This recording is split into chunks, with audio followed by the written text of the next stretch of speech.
तो भाई कैसे हो आप लोग? आई होप सब अच्छे होंगे और अच्छे रहना भी चाहिए। तो वापस से आ चुका हूँ मैं एक और न्यू क्वालिटी वाली वीडियो लेके, और जिसमें आज आप सीखेंगे कि डास स्टूडियो और ब्लेंडर की हेल्प से रियलिस्टिक कैरेक्टर कैसे क्रिएट करते हैं और कैसे एनिमेट करते हैं। तो बिना कुछ सोचे समझे चलते अपने स्क्रीन पर। तो हम सबसे पहले अपना डास स्टूडियो को ओपन कर लेंगे। और देखिए, अगर आप इसे पहली बार ओपन कर रहे हैं तो ये थोड़ा टाइम ले सकता है। तो ओपन होने के बाद यहाँ पे ओके पे क्लिक कर देंगे। और देखिए, आपके में कुछ इस तरह का इंटरफेस नहीं आएगा, आप में शायद इस तरह से आएगा। तो आप यहाँ पे मेक श्योर आप यहाँ कंटेंट लाइब्रेरी पे हों। कंटेंट लाइब्रेरी पे क्लिक करेंगे, फिर जाएंगे डास स्टूडियो में, फॉर्मेट में, फिर यहाँ पे ये जो माई डैश 3D लाइब्रेरी उस पर क्लिक करेंगे। और यहाँ पे पीपल पे क्लिक करेंगे, ये जो एरो है उस पर भी क्लिक करेंगे। और यहाँ पे हमारे जेनेसिस हैं, जेनेसिस 3 से जेनेसिस 9 तक। जो अभी लेटेस्ट चल रहा है वो जेनेसिस 9 है, तो मैं यहाँ पे जेनेसिस 9 यूज़ करूँगा। और मेरा रिकमेंडेशन है कि आप भी जेनेसिस 9 यूज़ करें, क्योंकि मुझे कहीं ना कहीं लगता है वो जो जेनेसिस 9 है वो थोड़े से ज़्यादा रियलिस्टिक हैं compare to Genesis 3 and 8 and. तो उसके बाद हम यहाँ कैरेक्टर पे क्लिक करेंगे, तो देखिए हमारे जो कैरेक्टर हैं वो शो होने लगे हैं। और देखिए, आपके में शायद कैरेक्टर थोड़े से कम होंगे, क्योंकि मैंने काफ़ी पेड डाउनलोड कर रखे हैं। तो आप जो हमें डैश स्टूडियो फ्री देता है वो है ये, जिनमें एक्टर लिखा है वो 5, आई थिंक 5 फ्री देता है। जैसे ये 1 2 3 4 एंड 5, हाँ देखिए 5 हमें फ्री देता है। तो मैं ये अभी ये फ्री वाले यूज़ कर रहा हूँ। इसको इंपोर्ट करने के लिए, मतलब विपोर्ट में लाने के लिए हम इस पर डबल क्लिक करेंगे। तो डबल क्लिक करेंगे तो देखिए लोड होने लगा। और यहाँ नीचे राइट में भी देखेंगे तो ये हमारा लोड हो रहा है। अगर देखिए, अगर आपको इस डैश स्टूडियो को यूज़ करना नहीं आता तो आप कमेंट कर सकते हैं, मैं इस पर डिटेल वीडियो ले आऊँगा कि इसे कैसे डाउनलोड, इंस्टॉल और नेविगेट करते हैं। चलिए मैं थोड़े से बेसिक नेविगेशन बता देता हूँ आपको। जैसे कंट्रोल ऑल्ट और लेफ़्ट क्लिक करेंगे तो हम इसे रोटेट कर सकते हैं सब्जेक्ट के अराउंड। और कंट्रोल ऑल्ट राइट क्लिक करेंगे तो हम इसे पैन कर सकते हैं। और जूम आउट जूम इन के लिए हम का मिडिल माउस बटन, इसको अप एंड डाउन करेंगे तो देखिए जूम ऑन और जूम इन हो रहा है। देखिए, मैं वीडियो लंबी हो जाएगी, इस वजह से मैं आप डिटेल वीडियो नहीं ला रहा हूँ, इस पे रफली बता दे रहा हूँ। तो अब चलिए इसको एक्सपोर्ट करते हैं। और देखिए, एक्सपोर्ट करने के लिए मैं यहाँ पे एक ये वाला प्लगइन यूज़ कर रहा हूँ, ये भी फ्री है, आप डाउनलोड कर सकते हैं। मैं डिस्क्रिप्शन में आपको इसका लिंक दे दूंगा, वरना आप गूगल पे जाके सर्च कर सकते हैं। तो मेक श्योर आप लोगों का ये जो कैरेक्टर है वो सेलेक्ट हो। यहाँ पे जाएंगे फाइल में, और वो एक्सपोर्ट करने से पहले हमें ये फाइल सेव करना पड़ेगा। तो प्रेस करेंगे कंट्रोल एस, और यहाँ पे एक फ़ाइल चूज़ कर लेते हैं। तो मैं यहाँ पे फ़ाइल का नाम रख देता हूँ दास मैन, या सेव कर देंगे। देखिए यहाँ पे कुछ ऐसा पॉप आएगा, तो आप एक्सेप्ट कर दीजिएगा। तो ये हमारा कैरेक्टर, जो हमारी फ़ाइल है वो सेव हो गई है। फिर वापस से जाएंगे फाइल में, एक्सपोर्ट टू ब्लेंडर पे क्लिक करेंगे, और यहाँ पे जो डिफ़ॉल्ट वाला जो लोकेशन है उसको अनचेक करेंगे और एक्सेप्ट करेंगे, तो हमारी फ़ाइल ओपन हो जाएगी। तो एक चीज़ मेक श्योर करिएगा कि जिस नाम से आप लोगों ने फ़ाइल सेव करी है, एक्सपोर्ट भी उसी से करेंगे, मतलब उसी नाम सेम। नाम चेंज नहीं होना चाहिए, वरना ये आगे गड़बड़ हो सकती है। तो ये देखिए, मैंने डैश, सॉरी वो गलत हो गया था, मैन की जगह क्या हो गया था, नेम। कोई नहीं, उस पर क्लिक कराओ। देखिए नेम नाम सेम हो गया है, तो एंड सेव पे क्लिक कर देंगे। तो देखिए हमारा जो कैरेक्टर है वो एक्सपोर्ट हो गया। यहाँ पे ओके पे क्लिक कर देंगे, और अब इसे कट कर देंगे। और अब हम ओपन करेंगे ब्लेंडर को। तो देखिए, ब्लेंडर ओपन होने के बाद ए प्रेस करेंगे और तीनों को डिलीट कर देंगे। एन प्रेस करेंगे एड ऑन के लिए। जो हम लोगों का एड ऑन था वो यहाँ पे शो होने लगेगा। देखिए, यहाँ पे मैं थोड़ा सा बेसिक बता देता हूँ कि कैसे इंस्टॉल करते हैं। आ जाएंगे फाइल में, सॉरी एडिट में, प्रेफरेंसेस में, और एड ऑन और इंस्टॉल पे क्लिक करेंगे। और जहाँ पे आपने वो फाइल डाउनलोड करी होगी उस पर ओपन करके उस पर उसको इंस्टॉल एड ऑन पे क्लिक कर देंगे, वो एड ऑन इंस्टॉल हो जाएगा। उसके बाद कट कर देंगे। अगर आप चाहते हैं कि इस पर भी डिटेल वीडियो लाऊं कि कैसे यहाँ इस पे ब्लेंडर में इंस्टॉल करते हैं, और इसको बेसिक नेविगेशन की ब्लेंडर को ही कैसे इंस्टॉल करते हैं, एड ऑन कैसे इंस्टॉल करते हैं, तो आप कमेंट कर सकते हैं, मैं उस पर ज़रूर वीडियो लाऊंगा। पूरी डिटेल वीडियो बनाने में काफ़ी टाइम लगता है, तो अगर आप चाहें तो सपोर्ट कर सकते हैं, क्योंकि जब किसी को देखने ही नहीं रहेगा तो इतनी मेहनत करने का क्या फ़ायदा रहेगा। तो यहाँ पे हम डास स्टूडियो पे क्लिक करेंगे, तो देखिए जो एड ऑन है वो ओपन हो जाएगा। ईजी इंपोर्ट पे क्लिक करेंगे, और यहाँ पे अपनी फ़ाइल को सेलेक्ट कर लेंगे। तो देखिए हमारा ये फ़ाइल है, और यहाँ पे जो सेटिंग है वो डिफ़ॉल्ट है, लेकिन आप एक बार देख सकते हैं। मेक श्योर आपकी भी सेटिंग सेम हो, फिर इजी इंपोर्ट पे क्लिक कर देंगे। ये थोड़ा सा टाइम लेगा और ये इंपोर्ट हो चुका है। अब इसको फोकस करने के लिए हम मेक श्योर ये सेलेक्ट हो और डॉट प्रेस करेंगे। तो देखिए ये फोकस हो चुका है। मैं जो ये रोटेट कर रहा हूँ, ये मैं माउस के मिडिल बटन से रोटेट कर रहा हूँ क्लिक करके। तो अब यहाँ पे सबसे पहले मैं क्या करता हूँ, मैं जाता हूँ यहाँ रेंडर में, यहाँ जो रेंडर इंजन है मैं इसको साइकिल कर देता हूँ और इसको यहाँ पे जीपीयू कर देता हूँ। और मैक्स सैम्पल जो वीपोर्ट वाला है मैं इसको 32 कर देता हूँ। फिर यहाँ पे इस ये जो फोल्डर है यहाँ पे राइट क्लिक करेंगे, एक और न्यू कलेक्शन लेंगे। इसको मैं नाम रख देता हूँ एसेट्स। शिफ्ट ए मैश को प्लेन को इंपोर्ट करेंगे, एस से स्केल करेंगे थोड़ा सा और जेड प्रेस करेंगे और यहाँ पे माउस को ऊपर रेंडर की ओर मूव करेंगे। तो देखिए हम रेंडर मोड में आ गए, वरना चाहे आप यहाँ पे यहाँ से क्लिक करके भी रेंडर मोड में आ सकते हैं। तो देखिए अभी काफ़ी अंधेरा है तो वापस सॉलिड मोड में जाएंगे। और चलिए मैं आपको बताता हूँ कि मैं लाइटनिंग इन्वायरमेंट कैसे क्रिएट करता हूँ, मतलब अगर कैरेक्टर वाला है तो शिफ्ट ए, यहाँ पे सबसे पहले लेंगे एक एम्प्टी, मैं यहाँ पे लूँगा क्यूब एम्प्टी, इसको स्केल डाउन करूँगा एकदम। फिर जी एन जेड और एस एन जेड हल्का सा इस तरह कर लेता हूँ। या तो मैं यहाँ शिफ्ट ए और एक लाइट ले लेता हूँ, यहाँ पे मैं एरिया लाइट ले रहा हूँ जी एन जेड। या तो हमारे देखिए ऊपर आ चुकी है एरिया लाइट। अब मैं जेड प्रेस करके ऊपर रेंडर व्यू में जाऊँगा, या आप यहाँ से भी रेंडर व्यू में जा सकते हैं क्लिक करके। तो देखिए रेंडर मोड में आ गए, लेकिन अभी उतनी अच्छी लाइटिंग नहीं है। तो यहाँ पे मैं लेफ्ट में जाऊँगा, ये देखिए जो मेरा कर्सर है वो जब प्लस में शो होने लगेगा तो उसको हल्का सा ड्रैग कर देंगे लेफ्ट क्लिक करके।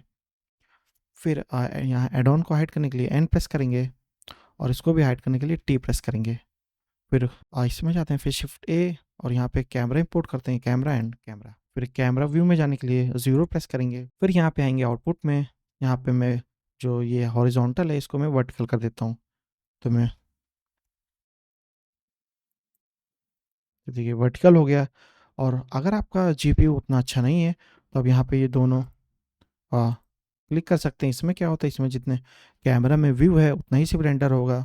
तो जेड प्रेस करके ऊपर माउस ड्रैग करेंगे और देखिए अभी हमारे सामने काफ़ी काफ़ी चीज़ें ऑप्शन, तो हम इनको हाइड करने के लिए यहाँ पे क्लिक करेंगे और इस पे भी क्लिक कर देंगे। तो देखिए एकदम क्लीन हो गया। इसको थोड़ा सा और कर देते हैं फिट, या और मैं इसको भी थोड़ा सा यहाँ पे आके देखिए हमें जो जब दो एरो शो होने लगे तो राइट क्लिक करेंगे और जॉइन एरिया पे क्लिक करके जिसको हमें ज्वाइन करना है उस पर ड्रैग कर देंगे। तो मैं नीचे ड्रैग कर देता हूँ, बस इसको छोटा कर देता हूँ। तो यहाँ का भी मैं एड ऑन का जो है पैनल है उसको भी एन प्रेस करके हाइड कर देता हूँ और इसको भी हाइड कर देता हूँ। या तो ये हो गया है। तो लाइट को सिलेक्ट करेंगे, फिर जाएंगे यहाँ कॉन्स्टेंट में, तो यहाँ ऐड पे क्लिक करेंगे और यहाँ ट्रैक टू पे क्लिक कर देंगे। और यहाँ पे जो ये आई ड्रॉपर टूल है मैं यहाँ पे इसको एम्प्टी पे सेलेक्ट कर दे रहा हूँ। तो अब अगर हम लाइट को मूव करेंगे तो देखिए हमारा फोकस सिर्फ एम्प्टी पे हो रही होगा। तो ठीक है, यहाँ पे वापस से कैमरे को सिलेक्ट करते हैं,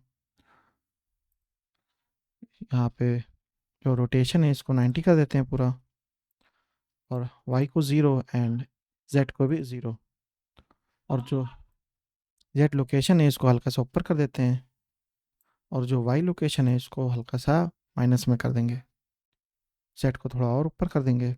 या तो ये हो जाने के बाद यहाँ पे नीचे कैमरे पे क्लिक करेंगे और यहाँ पे जो फोकल लेंथ है इसको थोड़ा सा बढ़ा देते हैं, लाइक 200 के आसपास, या 220 हो गया है। ओके, तो कैमरे को सेलेक्ट करेंगे, मेक श्योर कैमरा सेलेक्ट हो, जी एंड जेड प्रेस करेंगे, इसको हल्का सा अपने अकॉर्डिंग एडजस्ट कर लेंगे।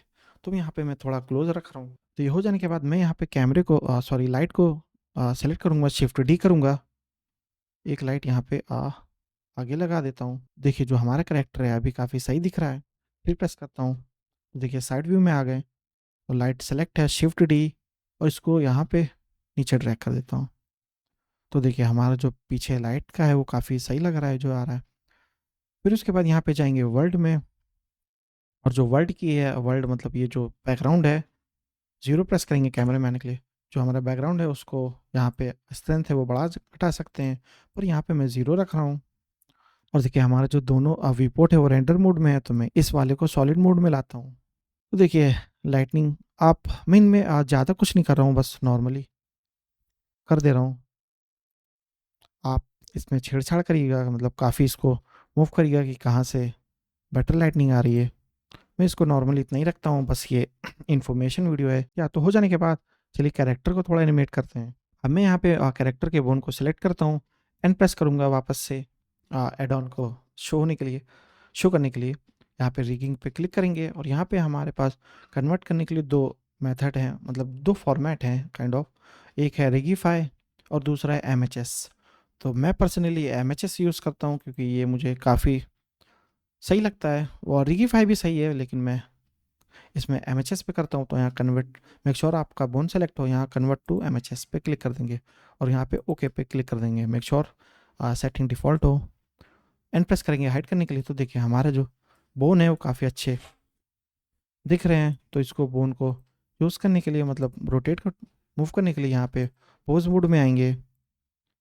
तो देखिए अब यहाँ पे 3 प्रेस करता हूँ साइड व्यू में आने के लिए, और यहाँ पे जो नेक वाली बोन है उसको सेलेक्ट करता हूँ, आर एंड एक्स करता हूँ। तो देखिए हमारा जो कैरेक्टर है वो काफ़ी सही लग रहा है। और देखिए जब हम इसे रोटेट कर रहे हैं तो इसके अकॉर्डिंग जो हमारे जो स्किन है वो भी सही मूव हो रही है, मतलब स्ट्रेच आउट इन हो रही है।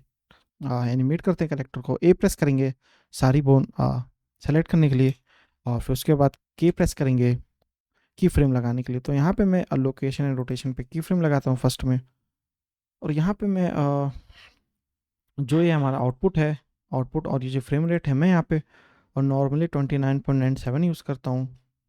आप भी यूज़ कर सकते हैं। तो हो जाने के बाद लाइक 30, 60 एंड 90 या 3 सेकंड का हो जाएगा। और मैं एंड फ्रेम को भी यहाँ लाइक मैं एंड फ्रेम को यहाँ पे करता हूँ लाइक 120। वहाँ पे जाता हूँ, यहाँ 60 पे जाता हूँ, इसको सेलेक्ट करता हूँ, R N X, R N Z, R N X, इसको भी R N X, R N X, या फिर ए प्रेस करता हूँ, फिर उसके बाद के एन की फ्रेम में लगा देता हूँ। फिर वापस से 120 में जाएंगे। जो पहला ला में जो हमारे जो पहले फ्रेम पे की फ्रेम था, सॉरी, जो हमें पहले फ्रेम पे की फ्रेम था उसको सेलेक्ट करेंगे और कंट्रोल सी एंड वी कर देंगे। क्या हो गया? या तो देखिए हमारा है कुछ लूप में वो होगा। तो ऑब्जेक्ट मोड में आने के लिए आप यहाँ पे क्लिक कर सकते हैं या कंट्रोल टैब। तो देखिए ऑब्जेक्ट मोड में आ गए, और देखिए हमारा जो ये टाइमलाइन है उसको यहाँ पे फुल करने के लिए जो ये एम्प्टी स्पेस है, होम बटन प्रेस करेंगे, मेक श्योर आपका जो कर्सर वो टाइमलाइन पे हो। तो देखिए हमारा फिल हो जाएगा। और ये सब बेसिक वो है ट्रिक्स वगैरह जो आपका वर्कफ्लो थोड़ा तेज कर सकती हैं। चलिए मैं आपको अपना रेंडर सेटिंग बता देता हूँ कि कैसे मैं रेंडर करता हूँ। तो यहाँ पे आउटपुट में जाते हैं, और यहाँ पे आप अपना रेजोल्यूशन सेलेक्ट कर सकते हैं। मैं नॉर्मली फुल एच डी या 2K पर ही एक्सपोर्ट करता हूँ, 4K पे नहीं करता क्योंकि काफ़ी टाइम लेता है मेरा जीपीयू। तो यहाँ पे फ्रेम रेट में नॉर्मली 29 ही रखता हूँ, 29.97। और आप अपने सीन के अकॉर्डिंग यहाँ पे फ्रेम स्टार्ट और एंड कर सकते हैं, मतलब कितने सेकंड का चाहिए, कितने मिनट का। तो ये हो जाने के बाद यहाँ पे मैं और फिर सीधा आउटपुट पे जाता हूँ और अपना आउटपुट सेलेक्ट कर लेता हूँ कि मुझे कहाँ पे रेंडर वीडियो चाहिए। तो मैंने तो आउटपुट सेलेक्ट करने के बाद, और देखिए यहाँ पे पीएनजी सेलेक्ट है। मैं पीएनजी तब एक्सपोर्ट करता हूँ जब यहाँ नॉर्मल प्रोडक्ट एनिमेशन है या छोटा मोटा कोई एनिमेशन है, तब पीएनजी सेलेक्ट करता हूँ। वरना अगर कोई डिटेल वीडियो है या एनिमेशन है तो उस पर मैं ओपन एक्सआर सेलेक्ट करता हूँ। तो अभी यहाँ पे पीएनजी ही रहने देते हैं। यहाँ पे मेक श्योर कलर ये RGB है, और यहाँ पे कलर डेप्थ को यहाँ 16 कर देता हूँ और कंप्रेशन को 0 कर देता हूँ। ये हो जाने के बाद फिर जाएंगे यहाँ पे रेंडर में, और मैक्स सैम्पल को मैं नॉर्मली 256 से नीचे नहीं रखता, और मैं मैक्सिमम रखता हूँ 112। तो मैं इन्हीं दोनों पे रहता हूँ। तो ये हो जाने के बाद यहाँ पे लाइट पाथ पे जाएंगे, और देखिए यहाँ पे वैल्यूम है ये काफ़ी सही है। अगर आपका कोई सिनेमैटिक सीन है, एनिमेशन है, बड़ा है, मतलब काफ़ी बड़ा इन्वायरमेंट है, तो आप यहाँ पे इसको बढ़ा सकते हैं। अभी तो उतना कुछ बड़ा एनिमेशन है नहीं, तो मैं नॉर्मल यहाँ पे 2 कर देता हूँ, वरना मैं 4 या 5 भी रखता हूँ। तो ये हो जाने के बाद यहाँ पे फास्ट GI पे क्लिक कर देंगे, फिर यहाँ पे जो परफॉर्मेंस है इस पर क्लिक करेंगे। और यहाँ पे इस पे जो फाइनल रेंडर इस पे क्लिक कर देंगे। तो ये है मेरी सेटिंग, आप यूज़ कर सकते हैं। प्रेस करेंगे, ये देखिए काफ़ी सही लग रही है। तो देखिए एकदम लूप में चल रहा है। और यहाँ पे चाहे तो आप जो कलर मैनेजमेंट है, आप यहाँ लुक है, आप कॉन्ट्रास्ट की कर सकते हैं। मैं नॉर्मली सीन के अकॉर्डिंग यूज़ करता हूँ। यहाँ पे अगर मीडियम कॉन्ट्रास्ट देखो तो ये भी काफ़ी सही लग रहा है। अगर मैं वेरी हाई देखूँ, ऑफ कोर्स ये उतना सही नहीं लग रहा है, काफ़ी डार्क हो गया। तो यहाँ पे मैं मीडियम रखता हूँ। फिर यहाँ पे कंट्रोल F12 भी प्रेस कर सकते हैं रेंडर के लिए, अगर आपको वीडियो मतलब एनिमेशन चाहिए, या आप अगर आपको सिर्फ एक इमेज रेंडर करनी है तो सिर्फ F12 प्रेस करेंगे। वरना आप यहाँ पे रेंडर पे आके, ये इमेज रेंडर है जो, सॉरी हाँ रेंडर इमेज है उस F12, या रेंडर एनिमेशन पे कंट्रोल F12। तो ये हमारा रेंडर होने लगा। तो हमारी वीडियो यहीं थी। तो thank you so much guys जिन्होंने वीडियो को लास्ट तक वॉच किया। आई होप आप लोगों को कुछ ना कुछ सीखने मिला होगा इस वीडियो से। तो गाइस ये वीडियो था उन लोगों के लिए जिनको नॉर्मल सॉफ्टवेयर इंस्टॉल और डाउनलोड वगैरह करना आता है। अगर आपको चाहिए कि एकदम बिगिनर से ट्यूटोरियल बनाऊं जिसमें डाउनलोड करूं सॉफ्टवेयर्स को और इंस्टॉल करूं और नेविगेशन बताऊं आपको कि कैसा क्या यूज़ होता है, तो अगर वो सीखना है तो आप कमेंट कर सकते हैं, मैं उस पर ज़रूर वीडियो बनाऊंगा। अगर आपको मेरे से चैट के थ्रू बात करनी है तो डिस्क्रिप्शन में मैं अपने इंस्टा आईडी का लिंक दे दूंगा, आप वहाँ अभी मुझसे बात कर सकते हैं। और ऐसी वीडियोस के लिए चैनल को सब्सक्राइब कर लीजिए। तो मिलते हैं नेक्स्ट वीडियो में। Thank you so much.